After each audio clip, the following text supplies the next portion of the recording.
Hello students, welcome to the channel study with Giri sisters. हमने chapter 25 start किया था, height and distance, ऊंचाई और दूरी। हमने क्वेश्चन नंबर 5 तक कंप्लीट कर लिया था। तो आज की इस वीडियो में हम फर्दर क्वेश्चन को सॉल्व करेंगे। मेक श्योर आप चैनल को सब्सक्राइब कर दें ताकि सारे नोटिफिकेशंस आपको मिलते रहें। तो चलो स्टार्ट करते हैं क्वेश्चन नंबर 6 से। हमारे मोहल्ले के रास्ते के दोनों तरफ परस्पर विपरीत दिशा में 2 मकान हैं। ठीक है, पहले मकान की दीवार के निचले सिरे से 6 मीटर की दूरी पर एक सीढ़ी के निचले सिरे को रखते हुए यदि सीढ़ी को दीवार से लगाया जाए तो वह जमीन की सतह से 30 डिग्री का कोण बनाती है। किंतु उसी सीढ़ी को उसी बिंदु पर रखते हुए द्वितीय दीवार पर अगर लगाया जाए तो वह जमीन से 60 डिग्री का कोण बना रही है। तो सीढ़ी की लंबाई कितनी है?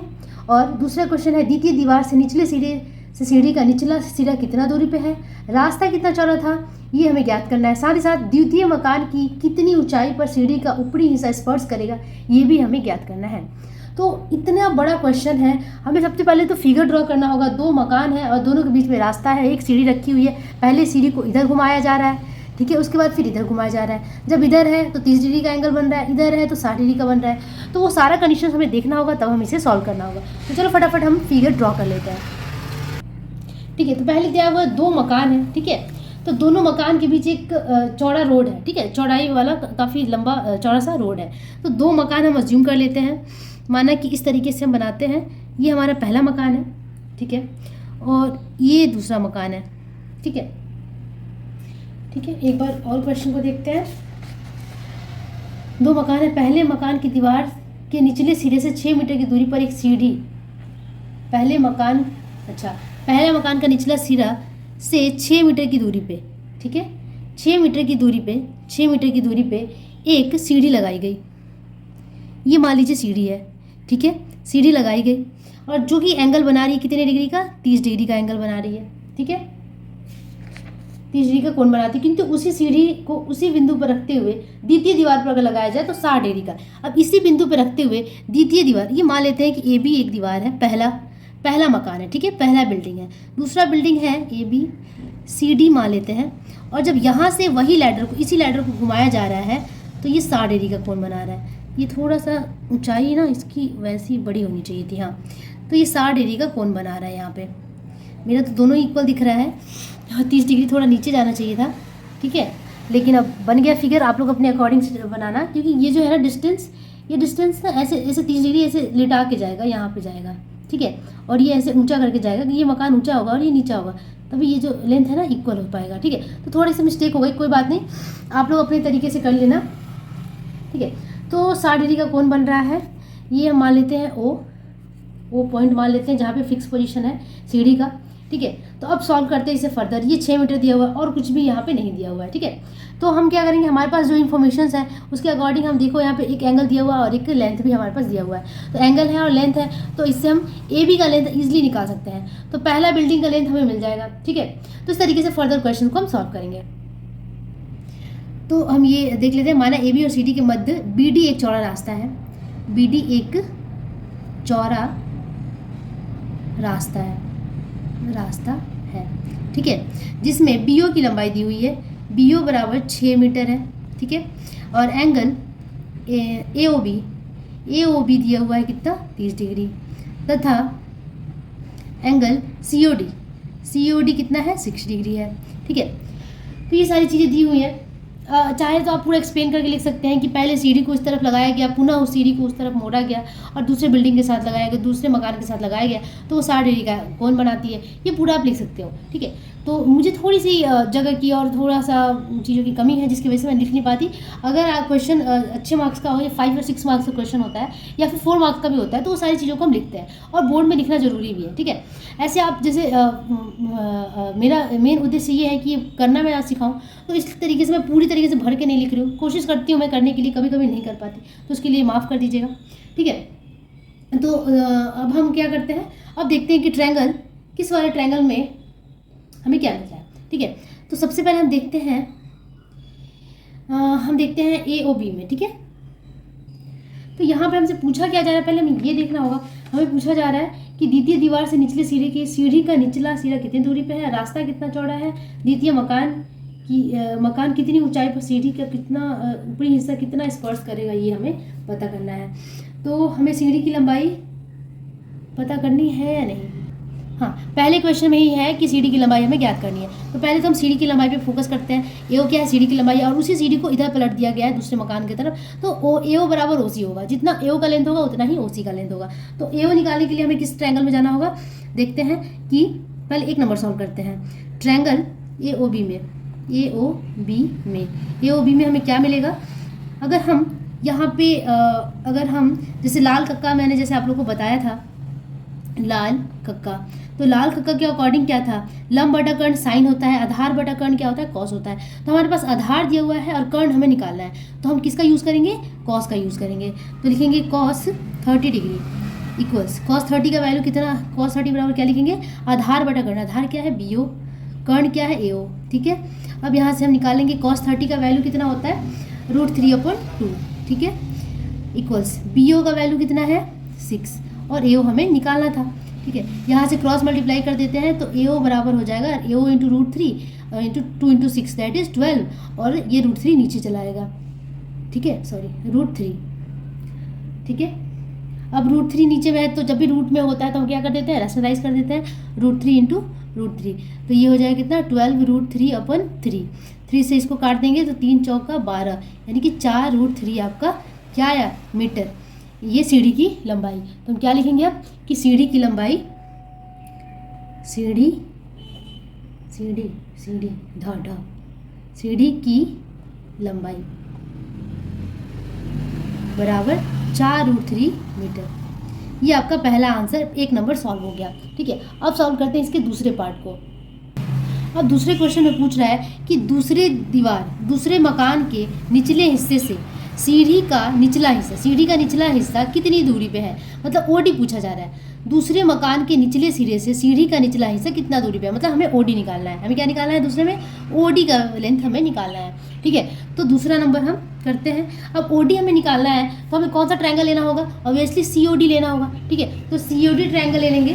ठीक है, लिखेंगे पुनः समकोण त्रिभुज, अब चाहो तो लिख सकते हो या नहीं भी, समकोण त्रिभुज सीओडी में। ठीक है, समकोण ना भी लिखो तभी चलेगा, अगर सीओडी आप लिखते हैं तो भी कोई दिक्कत नहीं है।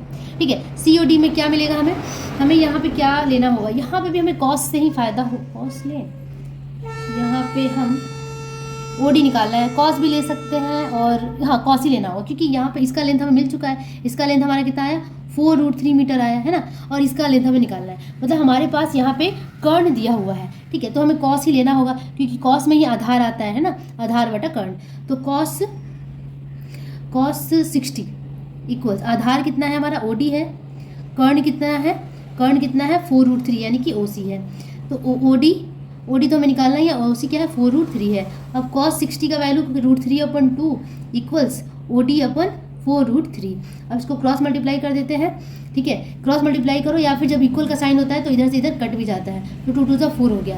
तो OD इंटू 1, और ये हो गया √3 इंटू √3 3, 3 2 6 मीटर OD आ गया। OD का लेंथ कितना आ गया? 6 मीटर। अरे मैंने दिखा नहीं क्या, सॉरी, 6 मीटर OD का लेंथ आ गया। तो दूसरे मकान के निचले हिस्से से सीढ़ी की दूरी दूसरे मकान के निचले सिरे से सीढ़ी की स्पेलिंग मैंने गलत लिखा, सॉरी, सीढ़ी ऐसे होता है, सॉरी, सीढ़ी की दूरी बराबर कितना है? 6 मीटर है। ठीक है, तो 6 मीटर आपका आंसर आ गया। ठीक है, दूसरा क्वेश्चन यहाँ पे कंप्लीट होता है। अब आते हैं तीसरे नंबर पे। तीसरे में क्या कह रहा है कि रास्ते की चौड़ाई निकालनी है। रास्ते की चौड़ाई, ये बहुत ही आसान है। रास्ते की चौड़ाई हम कैसे निकालेंगे? हम फिगर पे आते हैं। आप देख सकते हो कि अगर इस रास्ता ये है ना, BD रास्ता, हमने पहले ही मान लिया है कि BD क्या है? हमारा एक चौड़ा रास्ता है, तो BD की लंबाई निकालनी है। तो रास्ते की चौड़ाई में हम क्या लिखेंगे कि BD बराबर BO प्लस OD। आप देख सकते हैं फिगर से, BO कितना है? ये है BO और ये है OD, है ना। तो OD तो हमने निकाला ही नहीं, हाँ OD तो हमने निकाला ही था, सॉरी, OD तो हमने निकाला ही था। तो हम निकालेंगे BO प्लस OD। BO का लेंथ 6 मीटर क्वेश्चन में ही दिया हुआ था 6, और OD हमने जस्ट अभी निकाला 6, तो ये भी 6 प्लस 6 कितना हो गया 12 मीटर।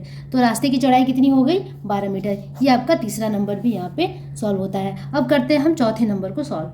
चौथे नंबर में क्या कह रहा है कि दूसरे मकान को सीढ़ी जिस बिंदु पर स्पर्श करती है उसकी ऊंचाई जमीन से कितनी है। ठीक है, सीढ़ी मतलब दूसरे मकान को सीढ़ी जिस बिंदु पर स्पर्श करती है उसकी जमीन से ऊंचाई कितनी है। मतलब कि ये जो सीढ़ी यहाँ पे मान लो ये मकान और भी लंबा होगा, तो यहाँ पे टच कर रहा है सीढ़ी, ठीक है, और ज़मीन से इस जगह की दूरी पूछा जा रहा है, मतलब कि सीढ़ी पूछा जा रहा है ना। तो हमें सीढ़ी निकालना है। हमें क्या निकालना है, सीढ़ी निकालना है। तो सीढ़ी के लिए हम कौन सा ट्रायंगल लेंगे, ट्रायंगल कौन सा लेंगे, COD ही लेंगे। तो लिखेंगे पुनः ट्रायंगल COD में। ठीक है, आपका इस तरीके से ट्रायंगल है, मैं एक बार और बना दूं जिससे कोई दिक्कत ना हो। मान लीजिए ये C है, ये D है, ये O है, और यहाँ पे बन रहा है 60 डिग्री। तो हम क्या लिखेंगे कि पुनः ट्रायंगल COD में हमें क्या निकालना है, CD निकालना है। हमारे पास OD का लेंथ है 6 मीटर। ठीक है, तो यहाँ पे हमें क्या लेना होगा, tan लेना होगा। क्यों, क्योंकि हमारे पास हमें परपेंडिकुलर निकालना है, मतलब कि हमें लंब बटा आधार है ना, आधार दिया हुआ है, हमें लंब निकालना है। तो क्या लिखेंगे कि tan 60 डिग्री, tan में ही होता है आधार बटा, आप लाल कक्का से देख सकते हैं कि लंब बटा आधार किस में होता है, tan में होता है। लंब हमारे कितना है, लंब है CD और आधार कितना है OD। tan 60 का वैल्यू √3 होता है। ठीक है, CD का वैल्यू हमें निकालना ही है। ठीक है, OD है 6, और क्रॉस मल्टीप्लाई कर देंगे तो CD बराबर 6√3 मीटर आ गया। और CD क्या हमने माना था, CD माना था वही जो जगह हमसे पूछा जा रहा है, दूसरे मकान की सीढ़ी, यहाँ मैं लिख दूँ, दूसरे मकान की सीढ़ी जिस बिंदु पर स्पर्श आई थिंक ये वाला होगा, स्पर्श करती है उसकी ऊंचाई है ये, उसकी ऊंचाई मतलब कि जिस जगह पे सीढ़ी ने दूसरे मकान को टच किया था उसकी ऊंचाई है जमीन से, है ना। तो ये आपका चारों क्वेश्चन का आंसर हमने यहाँ पे कंप्लीट कर लिया, और ये वीडियो काफ़ी लंबा हो गया इतने में ही। तो आप देख सकते हैं, एक बार मैं फिर से ऊपर से नीचे तक दिखा दूँ। ठीक है, इस तरीके से first second, this is our third, this is fourth number. ठीक है, तो इस तरीके से हमने क्वेश्चन नंबर 6 कंप्लीट कर लिया। अब आगे बढ़ते हैं अगले क्वेश्चन पे। ओके, अगले क्वेश्चन को पढ़ते हैं, क्वेश्चन नंबर 7 ये कहता है यदि किसी चिमनी के निचले सिरे के साथ एक ही समतल में स्थित एक बिंदु से सापेक्ष चिमनी के शीर्ष का उन्नयन कोण 60 डिग्री हो, और उस बिंदु और चिमनी के निचले सिरे के साथ एक ही सररेखा में स्थित उस बिंदु से 24 मीटर की दूरी पर स्थित एक बिंदु के सापेक्ष चिमनी के शीर्ष का उन्नयन कोण 30 डिग्री हो, तो चिमनी की ऊंचाई ज्ञात करें। अभी हमने क्वेश्चन पढ़ा, हमें कुछ समझ में नहीं आया, धीरे धीरे एक एक करके मैं क्वेश्चन को समझाती हूँ, समझ में आएगा। ठीक है, ओके, क्वेश्चन क्या कह रहा है कि यदि किसी चिमनी के निचले सिरे के साथ एक समतल पर स्थित एक बिंदु, ठीक है, मान लेते हैं ये हमारा चिमनी है, ये चिमनी है और ये समतल रेखा है।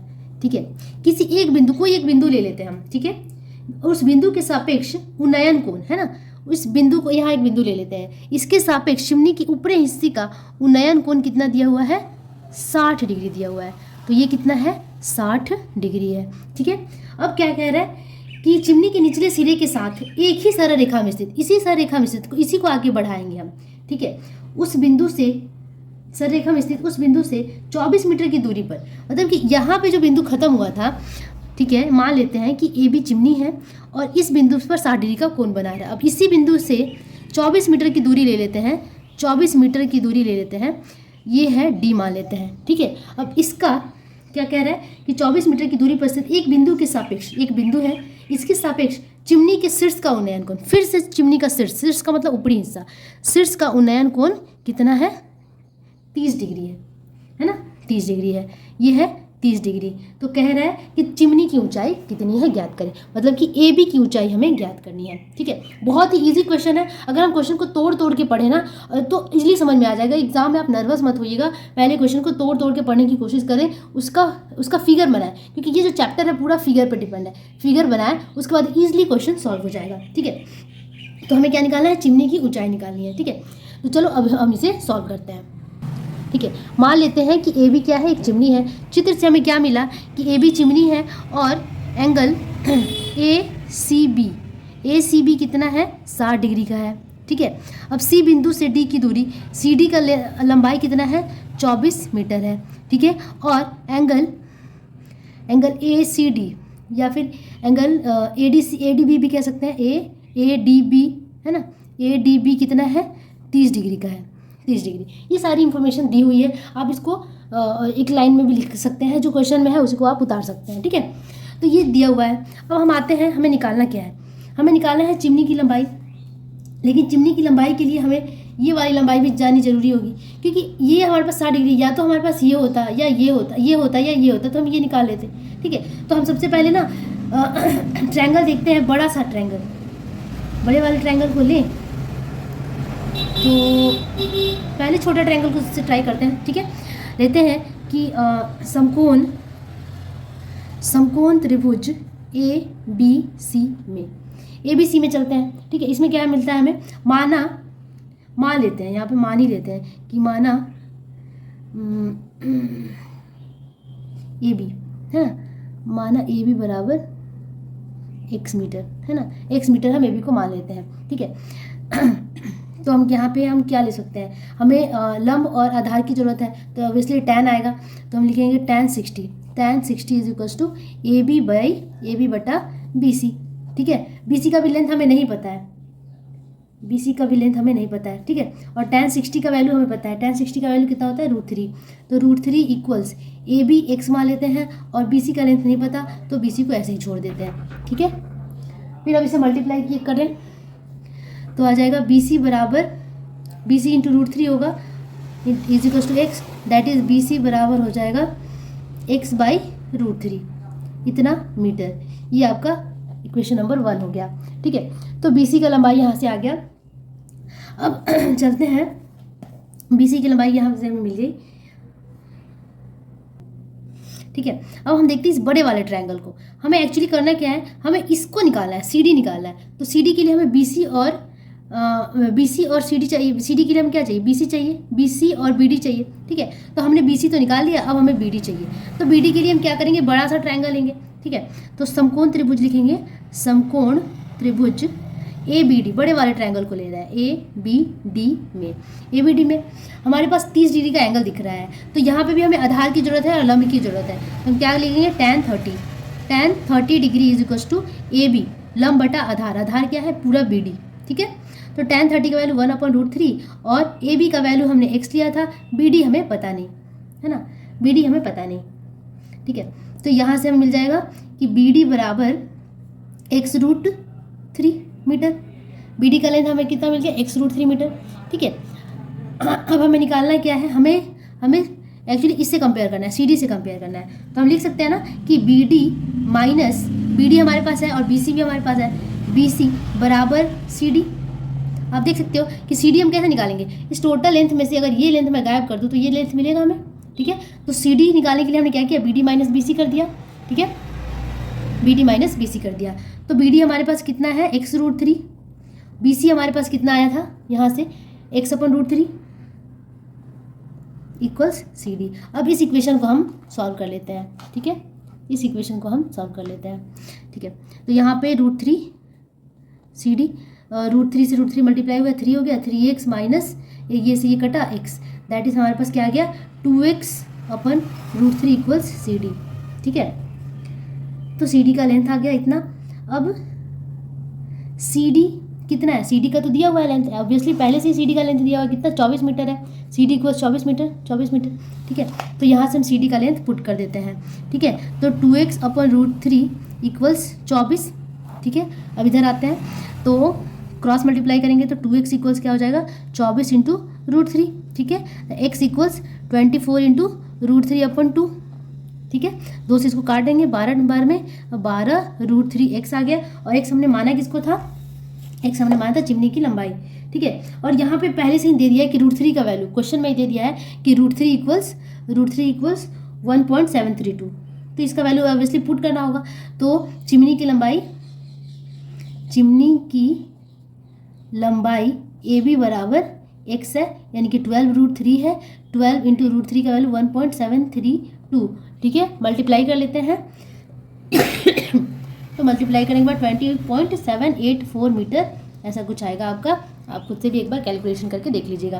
तो इस तरीके से हमने क्वेश्चन नंबर 7 को सॉल्व कर लिया। क्वेश्चन टफ नहीं था, बस हमें एक रिलेशन बनाना था, ये CD को देखना था क्योंकि CD ही हमारे पास था सिर्फ। तो इस तरीके के क्वेश्चन आए तो आप घबराइए नहीं, क्योंकि इस तरीके से आप प्रैक्टिस कीजिए और इजीली वो सॉल्व हो जाएगा। तो आप देख सकते हैं, मैं एक बार स्क्रॉल कर दूं ताकि सारे सॉल्यूशंस आपको मिल जाए। ठीक है, तो अगले वीडियो में हम आगे के क्वेश्चंस को सॉल्व करेंगे। ठीक है, तब तक के लिए आप चैनल के साथ बने रहिए, और कोई भी दिक्कत परेशानी कुछ भी हो तो आप कमेंट में जरूर लिखिए। Thank you so much for watching, bye bye, Tata.